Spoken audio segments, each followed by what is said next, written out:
দুষ্কৃতীদের দখলে চলে যাচ্ছে আশ্রমের জমি। এবার মুখ্যমন্ত্রীর দ্বারস্থ হতে চলেছে আশ্রম কর্তৃপক্ষ। এ বিষয়ে অরুণ কুমারের বিশেষ রিপোর্ট। সম্প্রতি রাজ্যের মুখ্যমন্ত্রী উত্তরবঙ্গ সফরে এসে জমি মাফিয়াদের বিরুদ্ধে কঠোর ব্যবস্থা নেওয়ার জন্য, কিন্তু তার পরপরই দেখা গেল আমবাড়ি শঙ্কর মঠ ও মিশন পরিচালিত হরিহরানন্দ আশ্রমের জমি মাফিয়াদের দাপট।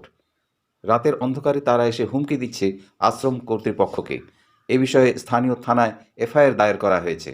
আশ্রম কর্তৃপক্ষের অভিযোগ যে তাদের এই জমি দখল নিয়ে সেগুলোকে অবৈধভাবে বিক্রি করে দেওয়া হয়েছে।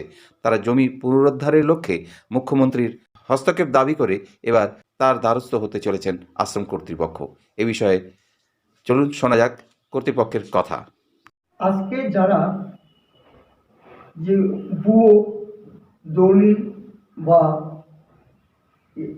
দিয়ে ট্রাস্ট কমিটি গঠন করে আমাদেরকে হ্যারাসমেন্ট এবং নানা রকমের হুমকি দিচ্ছে, আমরা যেন এটা সঠিক প্রতিবাদ এবং করতে পারি এবং সাধারণ মানুষকে নিয়ে যেন আমরা আমাদের কাজ আগিয়ে নিতে পারি, এই আশাবাদ ব্যক্ত রেখে আপনাদেরকে পুনরায় ধন্যবাদ জানাই।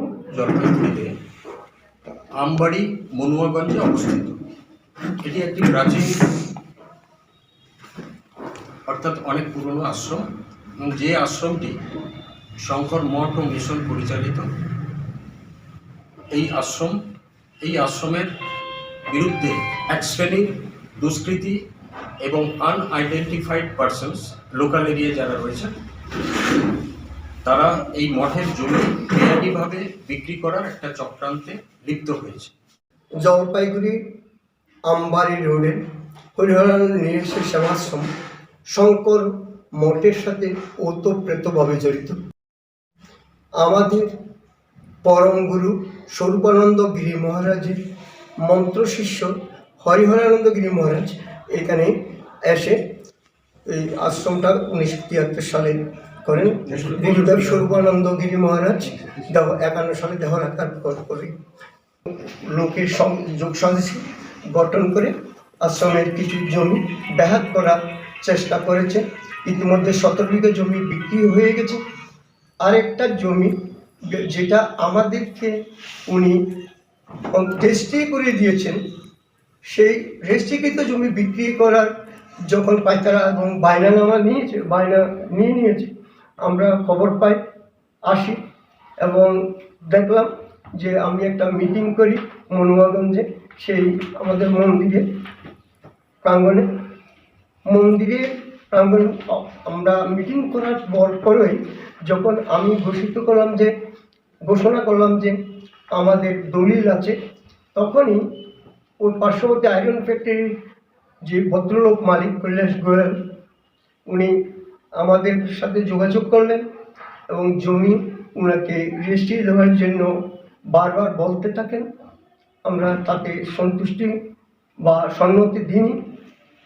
পরবর্তীতে ওনার এক ছোট ভাই যায়, উনি নিউটাউনে থাকেন কলকাতায়, ওখান থেকে গিয়ে উনিও আমাদেরকে রিকোয়েস্ট করেছেন, যা টাকা চাই একটা অ্যামাউন্টও বলেছেন, আমরা দিচ্ছি, আপনারা এগুলো ছেড়ে দিন, আমরা সব কিছু করে নিচ্ছি। অর্থাৎ নথিপত্র জাল করে অবৈধভাবে জমি দখল করার পর হুমকি দেওয়া হচ্ছে আশ্রমে যারা রয়েছেন সেই আবাসিকদের। এদেরকে লাগাতার এদেরকে হুমকি, এদের বোম মেরে দেওয়া এবং প্রাণনাশের হুমকিও পর্যন্ত দিয়েছে। এবং স্থানীয় আমবাড়ি থানায় প্রচুর এফআইআর কপি রয়েছে, যেগুলো আপনারা দেখতে পাবেন, প্রচুর এফআইআর কপি রয়েছে। তো এই পরিস্থিতিতে আমরা যেটা চাইছি যে আমরা তো আইনের পক্ষে, আইনকে আমরা শ্রদ্ধা করি, আইনানুগভাবে যাতে হরিহর নিরাশ্রয় আশ্রমের পুরো জায়গাটা শঙ্কর মঠ ও মিশনের আন্ডারে চলে আসে। আমরা যেটা চাইছি যে আইনানুগভাবে যদি আশ্রমের নামে পুরো জায়গাটা আমরা রেকর্ড করতে পারি, এবং তারপরে হরিহরানন্দের যে স্বপ্ন ছিল যে সেখানে একটা জনকল্যাণমূলক কার্যক্রম করা, অবশ্যই মুখ্যমন্ত্রীকে আমরা অবশ্যই বিষয়টা জানাবো এবং আমাদের এখতিয়ারে যে জায়গাগুলো রয়েছে এবং বাকি যে জায়গাগুলো আমাদের পরম্পরা অনুযায়ী প্রাপ্য, সেটার বিষয়েও আমরা সরাসরি গিয়ে মুখ্যমন্ত্রীর সঙ্গে কথা বলবো।